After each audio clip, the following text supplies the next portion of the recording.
जय हिंद दोस्तों. So today we'll be starting with the fifth chapter, that is industrial sector. The first question for this topic is, which was the first Indian private sector company to find place in global 500 list of Fortune magazine? तो ये almost आप लोग अगर current affairs हर साल पढ़ ही रहे हैं तो आप देखते होंगे कि ये वाली लिस्ट जो है वो रिलीज़ की जाती है, ग्लोबल 500 लिस्ट. तो ये पूछ रहे हैं कि पहली प्राइवेट सेक्टर ऐसी कंपनी कौन सी थी. तो पहली प्राइवेट सेक्टर कंपनी थी Reliance industries limited. Fortune magazine ने रिलीज़ किया था ग्लोबल 500 लिस्ट 24 जुलाई 2006 को. इसमें एक्सॉन मोबिल जो थी उस समय टॉप पर थी, तो ये हमको याद नहीं रखना है, बट रिलायंस इंडस्ट्रीज़ जो थी उस समय 284th रैंक पे थी. In the list of 2021 Walmart top पे थी और Reliance industry, state Bank of India, Indian oil, ये सब 155th, 205 और 212 प्लेस पे थी. ठीक है, तो कौन सी टॉप थ्री इंडस्ट्रीज़ थी इंडिया से? Reliance industries 155th, state Bank of India 205 and Indian oil 212. According to Fortune India list of 500 companies corporations, the biggest company corporation in 2019 ये थी रिलायंस इंडस्ट्रीज़ लिमिटेड. सो इसके अलावा 2020 और 21 दोनों में भी रिलायंस इंडस्ट्रीज़ ही थी. इसने रिप्लेस किया था इंडियन ऑयल कॉरपोरेशन को from the top, which was the biggest company of India for last 9 years. तो पिछले 9 साल से रही थी इंडियन ऑयल, उसको रिप्लेस करके 2019 में, 20 में और 21 में तीनों में ही Reliance Industries Fortune India list of 500 companies में टॉप पर रही थी. 2021 में State Bank of India second पे रही और इंडियन ऑयल कॉरपोरेशन थर्ड पे आया. ठीक है, तो कंपनीज जो हमने फॉर्च्यून में देखा था वही वही चल रही थी ग्लोबल फॉर्च्यून, लेकिन फॉर्च्यून इंडिया लिस्ट की बात करें उसमें भी वही थी, बट टॉप पे रिलायंस थी, उसके बाद स्टेट बैंक हुआ, उसके बाद इंडियन ऑयल कॉरपोरेशन, इससे पहले इंडियन ऑयल कॉरपोरेशन टॉप पर था. Next, petroleum and natural gas regulatory body PNGRB is the first regulatory body set up by the government of India. One of the tasks of PNGRB is to ensure competitive markets for gas. Appeals against the decision of PNGRB go before the appellate tribunals for electricity. तो इसमें से सही statement पूछ रहे हैं. सही statement है second और थर्ड. जो PNGRB है वो 2006 में कॉन्स्टिट्यूट हुई थी, तो ये पहली रेगुलेटरी बॉडी नहीं है जो गवर्नमेंट ने सेटअप की है, बिकॉज इससे पहले बहुत सारी रेगुलेटरी बॉडीज़ आ चुकी हैं, जैसे कि फॉरवर्ड मार्केट कमीशन, सेबी,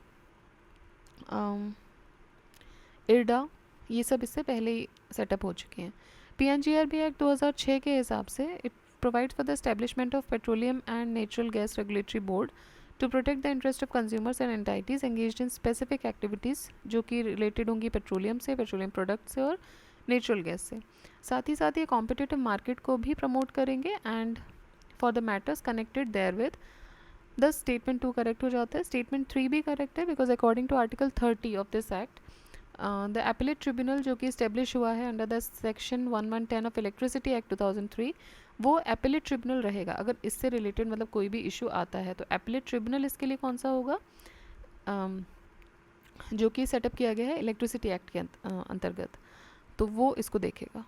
ठीक है, थर्ड भी सही हो जाता है. नेक्स्ट क्वेश्चन जो यहाँ पर है वो है with reference to corporate social responsibility CSR, which of the statement is और आर करेक्ट. इसमें से आपको सही स्टेटमेंट बतानी है. Companies act 2014 introduces mandatory CSR. Companies covered under this will have to spend at least 1% of their annual net profit in the activities of CSR. देखिए, CSR में पहली बात तो ये कि आपको एक 2% का नेट रहता है, लेकिन लीगली मैंडेटरी अगर हम बात करें, अप्रैल 1, 2014 को इंडिया पहली कंट्री बन गई थी वर्ल्ड में जिसने CSR को लीगली मैंडेटरी दिया था, following with an amendment to the companies act 2013. The new rules in section 135 of the Companies Act 2013, it makes mandatory for companies of a certain turnover. ठीक है, कुछ सर्टेन टर्नओवर फिक्स किया हुआ है कि इतना टर्नओवर अगर बनता है तो उनके लिए mandatory and profitability of to spend 2% of their average net profit. ठीक ठीक है। तो 2% इनको करना होता है of their average net profit for the past 3 years. पिछले 3 साल के प्रॉफिट के हिसाब से आपको उसका 2% CSR में देना होता है, लेकिन इसके लिए एक पर्टिकुलर टर्नओवर वाली कंपनीज़ के लिए ही ये मैंडेटरी है। बाकी कंपनीज दे सकती हैं, उनके लिए मैंडेटरी नहीं है। लेकिन companies can invest in their profit in areas such as education, poverty, gender equality, hunger as part of their CSR compliance. Which country has made CSR act first? तो इनमें से इंडिया पहली कंट्री बन गई है। Which of the following statement is incorrect about Uday Kotak committee? Uday Kotak committee institute की गई थी सेबी के द्वारा, सही है। It relates to corporate governance, सही है। It recommends that at least one half of the company's board must comprise independent directors, बिल्कुल सही है। वन हाफ जो है कंपनी के बोर्ड का, उसमें इंडिपेंडेंट डायरेक्टर्स होने चाहिए। ये उदय कोटक कमेटी के बारे में सही है। इनकरेक्ट ये है that it recommends the post of chairman and managing director, it recommends that the post of chairman and managing director must remain the same. नहीं, ये सेपरेट होने चाहिए। देखिए हम देख लेते हैं। 21 मेंबर कमेटी थी ये कॉर्पोरेट गवर्नेंस पे, which was headed by banker Uday Kotak. ये कॉन्स्टिट्यूट की गई थी सेबी के द्वारा in June 2017। The committee submitted its report to SEBI in October 2017। इसके मेन रिकमेंडेशंस की बात करें तो मिनिमम बोर्ड स्ट्रेंथ होनी चाहिए 6 मेंबर्स की। At least 1 women should be appointed जो कि इंडिपेंडेंट डायरेक्टर रहेंगी। At least half of the board जो रहेगा वो इंडिपेंडेंट डायरेक्टर्स की लिस्ट में रहेगा। Roles of chairman and managing director at listed firms should be separated and chairmanship should be limited to non-executive directors। जो chairmanship है वो non-executive directors के हाथ में होनी चाहिए। enhanced role of audit committee, nomination and remuneration committee and risk management committee। ठीक है, तो enhanced role हो जाएगा किस किस का? audit committee, nomination and remuneration committee and risk management committee। next, which of the following statement is or are correct with reference to Indian Railways? इनमें से कौन सा सही है आपको बताना है। अचीविंग 100% इलेक्ट्रिफिकेशन बाय 2023, ये सही है, ये इनका टारगेट था। And a net zero carbon emission network by 2030, net zero carbon emission ये करना चाहते हैं 2030 तक, तो दोनों ही सही हैं इसमें। Railways has framed a well-designed policy, Mission 100% Electrification by 2023. Electrification of 68,155 route kilometer board gauge railway routes by December 2023, ये ख़त्म होने वाला था 2003 के completion तक। Railways has set itself a target of making itself net zero carbon emission network by 2030। तो अगर ये हो गया तो 60 million tons emission annually जो है वो reduce हो जाएगा। Where in India the first rubber-based tire metro is being built? Rubber-based tire metro is being built। कहाँ पर बन रही है? तो ये बन रही है नासिक में।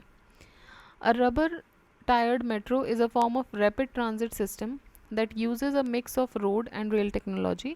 इसमें क्या होगा? जो vehicles हैं have wheels with rubber tires like a bus, but using a set of 2 parallel concrete or corrugated steel rollways।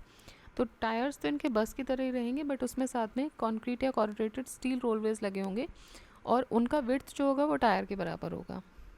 नासिक्स first of its kind जो मेट्रो रहेगी, it will run on rubber based tyres. As Maharashtra state cabinet in 2019 August clear the mass transport system metro neo, तो इसको metro neo के नाम से ही चलाएंगे for better connectivity across the city. तो याद रखिएगा कहाँ पर हुआ है, ये नासिक में हुआ है। Next, the first showroom in India of the retail furniture giant IKEA. तो आइकिया का पहला शोरूम कहाँ खुला था? 2018 में, तो ये खुला था हैदराबाद में। स्वीडन की है ये furniture giant company IKEA. IKEA के बारे में आपने सुना ही होगा, बहुत एड्स आते हैं आइकिया के। तो इसका पहला जो शोरूम था इंडिया में वो खुला था 9 अगस्त 2018 को। आउटलेट जो है is the first of 25 stores, world's largest furniture retailer plans to open in India. The Swedish multinational has invested more than 1000 crore on Hyderabad outlet. इसमें लैंड, कंस्ट्रक्शन, कैपिटल गुड्स सब आया है। स्टोर जो है वो 13 एकड़ में फैला, इतना हमको ज़रूरत नहीं है, आप ये याद रखिएगा हैदराबाद का है। कहाँ की कंपनी है? स्वीडिश रिटेल कंपनी है। In which district of Madhya Pradesh industrial development centre Bamaur is situated? तो बामौर है मुरैना में। Industrial development centre is situated in the Morena district. Which cities of Madhya Pradesh included Town of Export Excellence? Town of Export Excellence Dewas Indore region. तो town of export excellence की बात करें तो दो cities जो हैं देवास फार्मास्यूटिकल्स के लिए और इंदौर जो है वो सोया मील और सोया प्रोडक्ट्स के लिए इंक्लूड की गई है। Who was the chairman of the committee on revisiting and revitalizing the triple PPP mode of infrastructure development? तो ये हैं वी केलकर, ये चेयरमैन थे। 2015-16 की यूनियन बजट में the finance minister had announce that PPP mode of infrastructure development has to be revisited and revitalised. In pursuance of this announcement, a committee on revisiting and revitalizing the PPP model of infrastructure development ये setup किया गया, which was chaired by Dr. Vijay Kelkar. Committee submitted its report to Finance Ministry on November 19, 2015. Which of the following infrastructure sectors of India is related with Bharatmala project? Bharatmala project के साथ कौन से related है? Road infrastructure. तो ये एक centrally sponsored और funded road and highways project है गवर्नमेंट ऑफ इंडिया का। ये एक अम्ब्रेला प्रोग्राम है for the road infrastructure sector that focuses on optimising efficiency of freight and passenger movement across the country by bridging critical infrastructure gaps through effective interventions जैसे कि economic corridors बनाना, inter corridors बनाना और feeder routes, national corridor efficiency को improve करना, border और international connectivity जो roads होती हैं उनको बनाना, coastal and port connectivity roads बनाना एंड ग्रीन फील्ड एक्सप्रेसवेज। तो ये जो है भारतमाला प्रोजेक्ट के साथ जो रिलेटेड है वो है road infrastructure. Next assertion reasoning का क्वेश्चन है। असर्शन है कि government has launch the national infrastructure pipeline for a period of 2020 to 2030। दूसरा है ऑब्जेक्टिव इसका ये है to provide equitable access to infrastructure for all. तो देखिए इक्विटेबल एक्सेस तो देना है सबको, ये तो सही है, ऑलराइट, इक्विटेबल एक्सेस तो सबको देना है। बट ये जो प्रोजेक्ट लॉन्च हुआ है ये 2020 to 2030 के लिए लॉन्च नहीं हुआ है, ये आई गेस 20 में रिलीज़ हुआ है, लेट्स सी 25 तक था। The national infrastructure pipeline is the first of its kind whole of government exercise to provide world class infrastructure to the citizens and improving the quality of life. It aims to improve the project preparation and attract the investment in to infrastructure. NIP was first made public by the Prime Minister Narendra Modi during his 2019 Independence Day speech. Objective इसका है equitable access देना। The final report of task force on NIP for financial year 2020-25, ये 2020 to 25 not 2030, तो ये release की गई थी 29 अप्रैल 29 April 2020 को। Which one of the following industrial economic corridors of India is being developed in collaboration with Japan? तो ये बन रहा है Delhi Mumbai corridor. Delhi Mumbai industrial corridor जो है वो डेवलप हो रहा है in collaboration with Japan. DMIC project launch हुआ था in pursuance of an MOU जो कि साइन हुआ था between government of India and government of Japan 2006 में।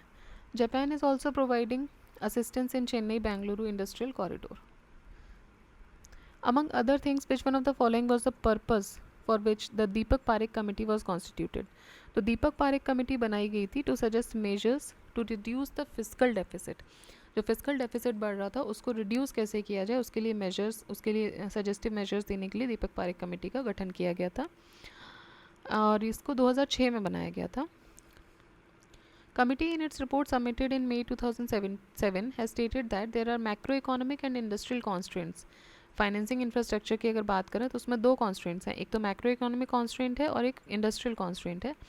And he was again appointed to head the high level committee, फिर से बनाई गई थी 2012 में, उसमें फिर इनको चेयरमैन बनाया गया था। अकॉर्डिंग टू रीसेंट डेटा मतलब कि 2017 का क्वेश्चन है, बाय इंडियन सेल्यूलर और association, India has acquired what position in the world in producing mobile phones? तो इन उस समय सेकेंड पोजीशन थी। Next, consider the following credit rating agencies, arrange them in chronological order in the year of their foundation. CARE, ICRA, CRISIL। तो देखिए care बनी थी 1993 में, इकरा बनी 1991 में और क्रिसिल बनी 1987 में। तो 3 to 1 होना चाहिए इसका, 3 to 1, ठीक है। क्रिसिल सबसे पहले बनी है, फिर इकरा, फिर केयर, और ये क्या है, ये क्रेडिट रेटिंग एजेंसीज हैं। Next, with reference to National Investment and Infrastructure Fund, which of the following statement is or are correct? It is an organ of Niti Aayog. It has a corpus of 4 lakh crore at present. National investment and infrastructure fund NIIF, तो दोनों ही इसमें गलत हैं। NIIF जो है वो India का पहला इंफ्रास्ट्रक्चर स्पेसिफिक इन्वेस्टमेंट फंड है जो कि सेटअप हुआ था गवर्नमेंट ऑफ इंडिया के द्वारा 2015 में। Objective behind creating this fund was to maximize economic impact mainly infrastructure investment के द्वारा इन कमर्शियली वायबल प्रोजेक्ट्स। ये नीति आयोग का ऑर्गन नहीं है। साथ ही साथ the proposed corpus of NIIF is 40,000 crore, नौ कि 4 लाख करोड़। ठीक है, तो 40,000 करोड़ है। यहाँ पे बहुत ही ज़्यादा एस्टिमेशन दे दिया गया, 4 लाख करोड़ का एस्टिमेशन दिया है, ये नहीं है। ये $US 6 बिलियन के आसपास रहेगा।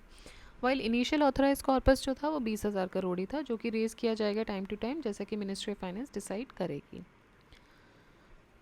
When was the National Manufacturing Policy NMP released by Government of India? NMP release हुई थी 4 नवंबर 2011 को।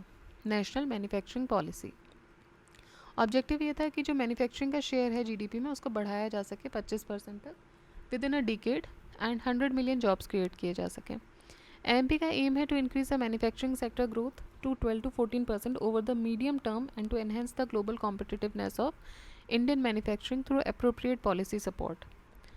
साथ ही साथ it also seeks to empower rural youth by imparting necessary skills and skill sets to make them employable. National manufacturing policy introduce हुई थी कौन से साल में? तो 2011 में। Consider the objectives of national manufacturing policy and select the answer by using the codes given below. To increase the manufacturing sector growth to 12 to 14% over the medium term. ठीक है, अभी हमने देखा 100 मिलियन जॉब्स क्रिएट करना 2025 तक in manufacturing sector. इसके अलावा global competitiveness को भी बढ़ाना, to increase the manufacturing exports at the rate of 25% per annum during the 12th plan period। देखिए 25% था लेकिन विद इन अ डिकेड की बात थी, और ये 2011 में आया था। 12th प्लान पीरियड की बात नहीं थी, पूरा एक डिकेड की बात थी। ठीक है, तो ये फोर्थ स्टेटमेंट गलत हो जाएगा। Next is what is or are the recent policy initiatives of government of India to promote the growth of manufacturing sector? Setting up of national investment and manufacturing zones, providing the benefit of single window clearance, establishing the technology acquisition and development fund। तो तीनों ही हैं जो ये government of India के initiative जो हैं, ये तीनों ही हैं। सिंगल विंडो क्लियरेंस बनाना, टेक्नोलॉजिकल एक्विजिशन और डेवलपमेंट फंड क्रिएट करना, और national investment and manufacturing NIMZ banana zones। All the aforesaid measures and the recent policy initiatives of Government of India under the NMP to promote the growth of manufacturing sector. NMP envisages setting up of a national investment manufacturing zones equipped with world-class infrastructure, providing the benefit of a single window clearance and establishment of technological acquisition and development fund for the manufacturing sector. Recently, India's first national investment and manufacturing zone was proposed to be set up in, तो ये setup propose किया गया आंध्र प्रदेश में। और ये question IAS 216 का भी है, UP PCS मेंस 10th का भी है। सो फॉर 3 NIMZ, मतलब ये जो डेटा है ये 2018 तक का ये दे रहे हैं। 3 NIMZ बनाए गए, प्रकाशम आंध्र प्रदेश, देन सांगारेड्डी तेलंगाना, और कलिंग नगर उड़ीसा। सो कलिंग नगर उड़ीसा, ये जो है ये 3 जगह बनाया गया। नॉर्थ इंडिया में भी कहीं नहीं है। इसके अलावा final approval of and 13 NIMZ have been accorded in principle approval. The government policy make in India aims at, make in India का एम क्या है? तो देखते हैं इसमें प्राइमरी ऑब्जेक्टिव क्या है? To attract the investment from across the globe and strengthen India's manufacturing sector. It aims at improving India's rank on ease of doing business by eliminating the unnecessary laws, regulations, bureaucratic process को easier बनाना by removal of bureaucratic sloth, elimination of red tapism, then reduction in cost of manufacturing and making India the product competitive. तो सारे ही हैं, इसलिए ई answer हो जाएगा इसका, more than one of the above. Make in India started on, तो ये start हुआ था सितंबर 2014 में। Logo of make in India is, तो इसमें लायन है, ठीक है, टाइगर नहीं है, लायन है। मेक इन इंडिया एक इनिशिएटिव है गवर्नमेंट ऑफ इंडिया के द्वारा to encourage the companies to manufacture in India and incentivize dedicated investment into manufacturing. Make in India initiative launch किया गया प्राइम मिनिस्टर के द्वारा, नरेंद्र मोदी जी के द्वारा 2014 में, as a part of wider set of nation building initiative. Make in India initiative is given a face in the form of a logo which is silhouette of a lion on the move. It is made of cogs and symbolizes manufacturing. Which one of the following is not an initiative for industrial development? तो इसमें से industrial development के लिए क्या एक initiative नहीं होगा, ठीक है।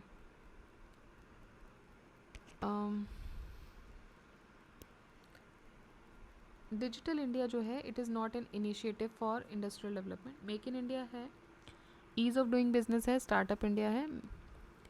Digital India consist of 3 core components: development of secure and stable digital infrastructure, delivering the government services digitally, and universal digital literacy.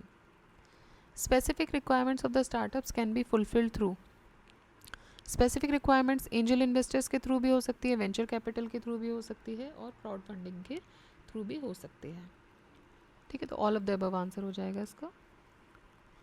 Business incubators, accelerators, bank loans and from government programs जैसे कि मुद्रा scheme वगैरह है, इन सब से भी हो सकती है। Initially the specific requirement of the startup can be fulfilled through the new age financing alternatives had been suggested by, तो ये सजेस्ट किया गया था प्रणब मुखर्जी जी के द्वारा। He said the new age financing options जैसे कि angel investor, venture capitalist, crowd funding, seed finance, innovation and technology, they can meet the special requirements of innovative projects at formative stages. With reference to Stand Up India scheme, which of the following statement is or are correct? इसका purpose है कि entrepreneurship को promote करना among the SCs and ST and women entrepreneurs. It provides for the refinance through SIDBI. तो दोनों ही statement देखिए सही है। स्टैंड अप इंडिया स्कीम जो था उसका पर्पस वही है कि इसको एंटरप्रेन्योरशिप प्रमोट करनी है among women, scheduled caste, scheduled tribe. Scheme जो है it is anchored by department of financial services, ministry of finance. Objective इसका है to facilitate bank loan between 10 lakh to 1 crore to at least 1 SC or ST and at least 1 women borrower per bank branch of all scheduled commercial bank for setting up a greenfield enterprise. तो greenfield enterprise के लिए है कितना, 10 लाख से 1 करोड़ का है। The process has been led by SIDBI with the involvement of Dalit Indian Chamber of Commerce and Industry and various sector-specific institutions all over the country. The offices of SIDBI and National Bank for Agriculture and Rural Development has been designated as Stand Up Connect Centers. Stand Up India scheme's purpose is, तो इसका purpose ये है to encourage entrepreneurship among SC, STs and women entrepreneur. Pradhan Mantri Mudra scheme is aimed at, प्रधानमंत्री Mudra scheme का aim क्या है? To bring all the small entrepreneurs into formal financial system. Start हुई थी 8 अप्रैल 2015 को for providing loans up to 10 lakh to non corporate, non farm, small micro enterprises. ये जो loans हैं ये क्लासीफाई किए जाते हैं एज मुद्रा under the PMMY. These loans are given by commercial banks. These loans are given by commercial banks, RRB, small finance bank, MFIs and NBFCs. While Mudra will refinance these institutions, borrower जो हैं वो approach कर सकते हैं any of the lending institution mentioned above, or they can apply online through the portal www.udyamitra.com.in. ठीक है, तो इसमें 3 प्रोडक्ट्स होंगे, नेमली शिशु होगा for loans up to 50,000, then Kishor 5 lakh तक और तरुण 10 लाख तक। The Mudra Yojana of the government of India is designated to, तो ये इजी फाइनेंस असिस्टेंस देना चाहता है to set up small businesses.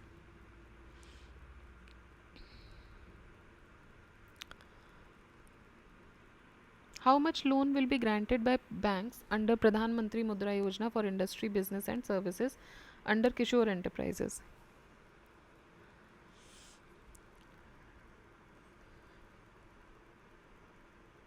50,000, more than 50 to 1 lakh, more than 1 lakh to 5 lakh, more than 50,000 to 5 lakh.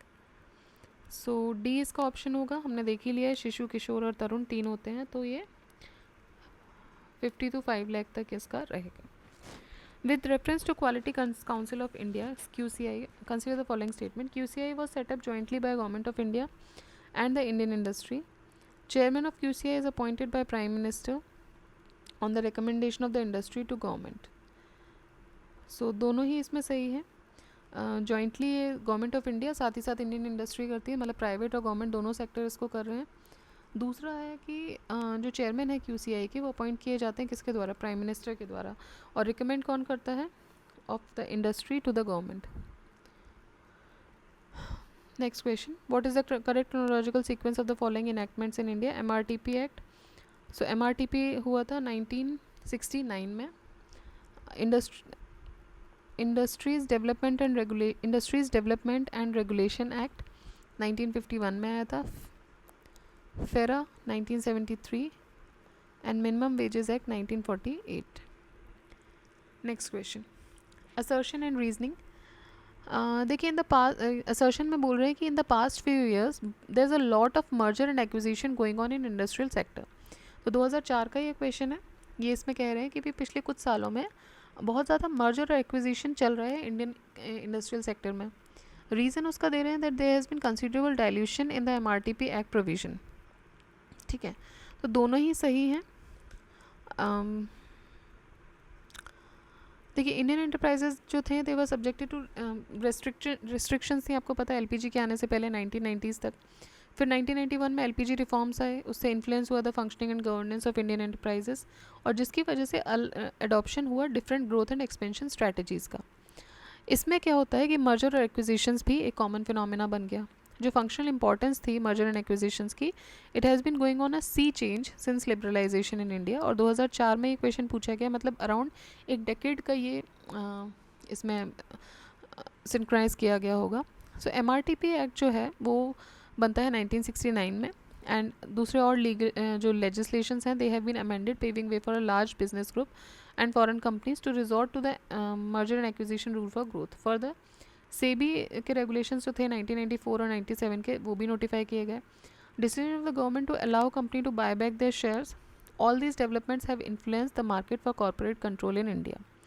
Moreover MRTP act जो था, it has been replaced by competition act 2002 on the recommendation of Raghavan Committee, which is much more diluted than MRTP Act. The Trade and Disputes Act of 1929 provided for Trade and Dispute Act provided for a system of tribunals and a ban on strikes. ठीक है, तो ये 1929 में बनाया गया था. It was codified to settle industrial disputes in British India. Main objective इसका था to make provision for the establishment of courts of inquiry and board of conciliation with a view to investigate and settle the trade disputes. ये जो act था, it prohibited strikes और lockout without notice in public utility services. ठीक है, तो इसमें strikes वगैरह नहीं कर सकते या लॉकआउट नहीं कर सकते बिना नोटिस दिए in the public utility services. Trade dispute act 1929. Consider the following statement. As per the industrial employment standing order central amendment rules 2018, if rules for fixed term employment are implemented, it becomes easier for the firms or companies to lay off the workers. ठीक है, तो ये बोल रहे हैं कि if rules for fix term employment ये implement हो जाते हैं तो ये ईजी हो जाता है कंपनीज और फर्म्स के लिए कि वो वर्कर्स को ले ऑफ कर सकें. दूसरा ये है, no notice of termination of employment shall be necessary in case of temporary workman. अगर टेम्प्रेरी है तो फिर नोटिस नहीं देना पड़ेगा.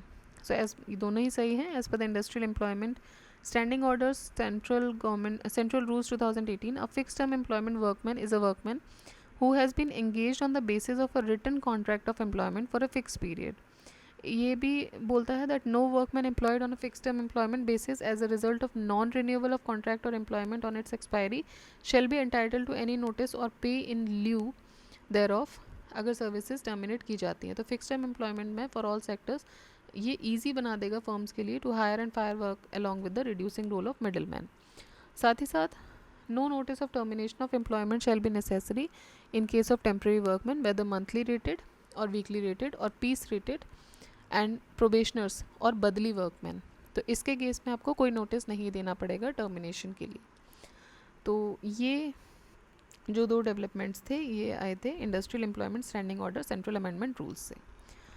सो आज हम 40 क्वेश्चंस तक ये कवर करेंगे। बिकॉज ऑफ सम रीजंस मुझे अभी ये बंद करना पड़ेगा। सो प्लीज़ आप लोग रिवाइज करते रहिए इसको। रेस्ट ऑफ द क्वेश्चंस हम कोशिश करेंगे आगे और 3 वीडियोज़ में कंप्लीट कर पाएँ। So till then keep revising, keep studying. जय हिंद, जय भारत।